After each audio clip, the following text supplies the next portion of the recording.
یہ جو حضرت بایزید بستامی رحمۃ اللہ علیہ صاحب نے اپنے نفس کو ایک سزا دی پانی پینے کی، اس کی مصلحت بہت دیر میں سمجھ میں آئی۔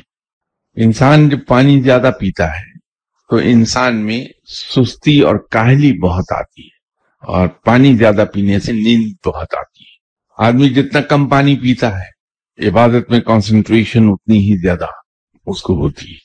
تو وہ جو سزا دی حضرت بایزید بستامی رحمۃ اللہ علیہ صاحب نے اپنے نفس کو، بڑی صحیح سزا دی کہ عبادت میں دل بہت لگتا ہے آدمی جب پانی کم پی رہا ہوتا ہے، اسی طرح کنسنٹریشن بہت ہو جاتی ہے پانی کم پینے سے۔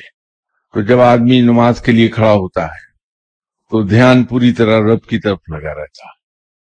یہ بات سن کے یہ نہ سمجھیے گا میں آپ کو سجیسٹ کر رہا ہوں کہ پانی کم پیجیے، اس لیے کہ اس سے ڈی ہائیڈریشن ہوتی۔ میں نے آپ سے عرض کیا کہ وہ غیر سوچے سمجھے میں نے پانی کم پینا شروع کیا تھا تو 4.5 سال کے بعد ہاسپٹل جا پہنچا تھا۔ یہ کام صرف نیکوں کے کرنے کے ہیں، مجھ جیسے بندے کے کام کی نہیں یہ باتیں۔ یہ صرف ہم میں سے اکثر لوگ ایک اور سوال پوچھتے رہتے کہ روحانیت حاصل کیسے کی جائے۔ تو ایک تو یہ میں نے عرض کیا کہ اپنے نفس سے لڑا جائے۔ دوسرا ایک طریقہ حضرت بایزید بستامی رحمۃ اللہ علیہ صاحب نے بتایا تھا کہ روحانی ترقی کس طرح سے بڑی تیزی سے آتی ہے۔ دن بھر میں ایک روٹی کھاتے تھے،